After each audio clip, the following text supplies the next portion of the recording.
Imigudu yokuqokwa kwamakhansela esetshenziswa yi-ANC ivele yakhungathwa izigameko zokubulala eziyamene nezombusazwe kanye nodlame.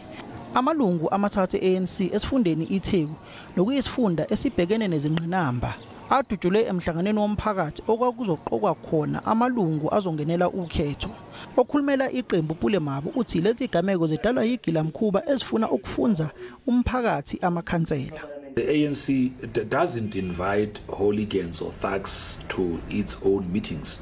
The ANC invite members of the African National Congress in good standing to attend these gatherings. It is unfortunate that at times our gatherings are hijacked by hooligans, gangsters, criminals, thugs, baying for the blood of innocent people.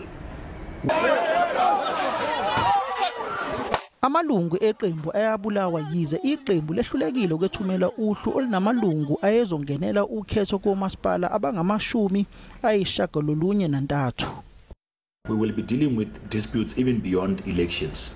Should we discover Ndebo after elections that Ndebo might have sneaked his way into the list by undermining a populist process of the community, we will then force and cause a by-election in that area if we had won that specific ward.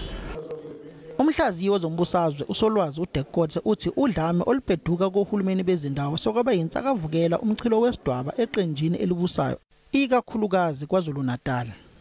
If the Constitutional Court is going to terminate these nomination processes, it by implication will mean that these opportunities won't exist anymore. But if the nomination process can continue for another about a week, there will or might be similar incidents again. Njengamanje iqembu elibusayo lishiwa isikhathi njengoba liphuthula uhlu lwamagama alo kwamawadi ahluleka ukuhambisa uhlu njengoba sekunomnqamla juqu omusha. Ngingusamkele Maseko wezindaba ze-SABC eGoli.